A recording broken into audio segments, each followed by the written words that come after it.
I was driving down the street one time, and I looked over, and there was my best friend was purple in the seat next to me. I didn't even know where I was. I was driving.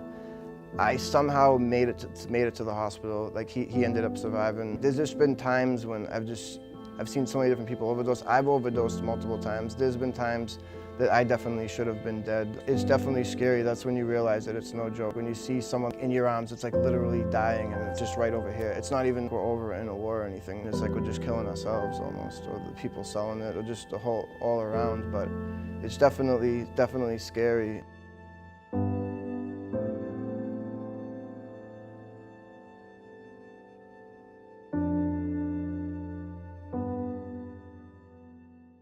But here's a truth, and for many it's an inconvenient truth. The criminal justice system differentiates exceedingly well between the person who is suffering from the disease of addiction and charged with possession, and those people who are traffickers, who are selling heavyweight and big weight for profit.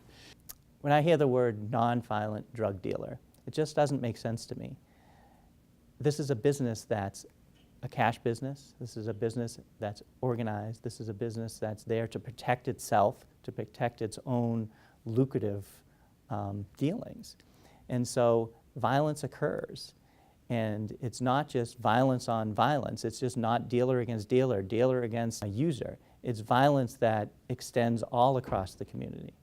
So I don't think there's a real non-violent drug dealer out there.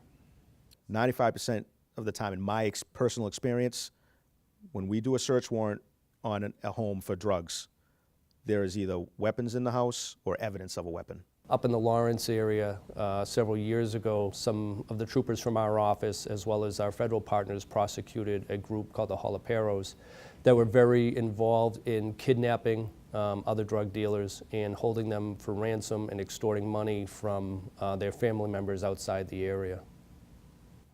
And the case that I had a couple years ago, a defendant who was ultimately convicted of murder after trial was a drug dealer. And he was kidnapped, tied up, tortured with an iron, and eventually set free after a certain amount of money was paid. He was at a nightclub in Lawrence when he saw who he believed to be one of the kidnappers at the club.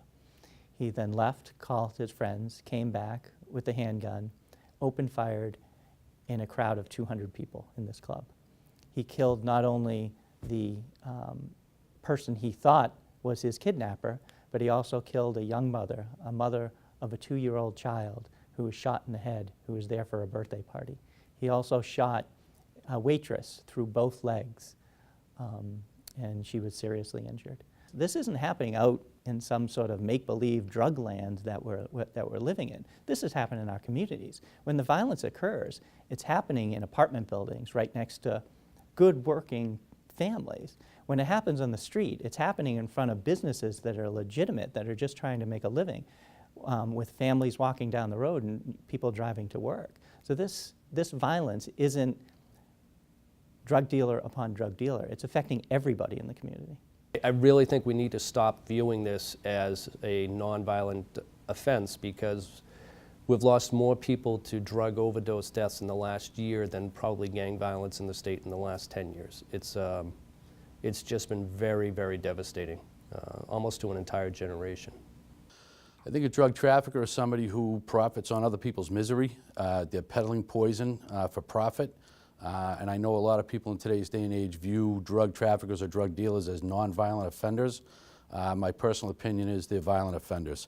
When people, the end user of the product or the poison that they're peddling, die, you can't get much more violent than that. So as far as I'm concerned, anybody that's selling drugs, anybody that's peddling drugs is a violent offender and should be arrested and put in jail, and they should be put in jail for an awful long time. Mandatory minimum sentences are sentences that are, well, mandated by the legislature.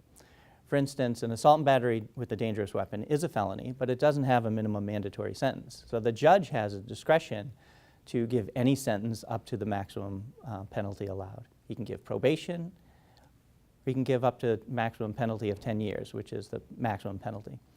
A mandatory minimum sentence has what it suggests, a mandatory minimum sentence. When talking about drug cases, minimum mandatory sentences kick in if you possess, with the intent to distribute, 18 grams or more.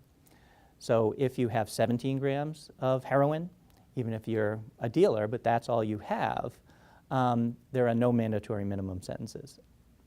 A judge can give you probation, a judge can give you up to the maximum sentence. If you have 18 grams or more and you're convicted of drug trafficking, then a judge has to give you the mandatory minimum sentence as the minimum. He can still give up to the maximum sentence. There are minimum mandatory sentences for drug trafficking crimes. It used to be 14 grams, used to be the threshold years ago, and then a few years back they changed that threshold and they moved it up to 18 grams. 18 grams is a substantial amount of drugs. 14 grams is a substantial amount of drugs.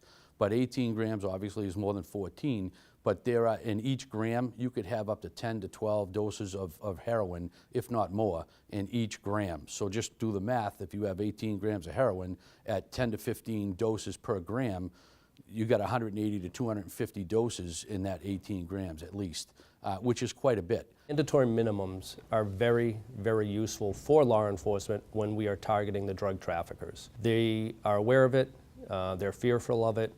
It provides us an excellent tool for putting them away and absolutely dismantling a drug network, while at the same time we don't believe that there should be any mandatory minimums for an addict, someone that's charged with strictly just possession.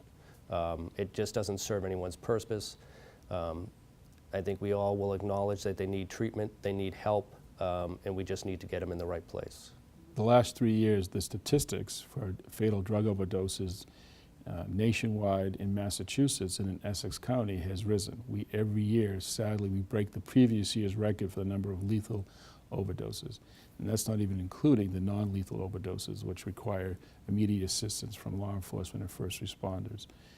The fact that many drug dealers carry guns really pales in significance to the fact that what they're selling is violent in nature, because it's going to kill people, and it will kill people. We know that.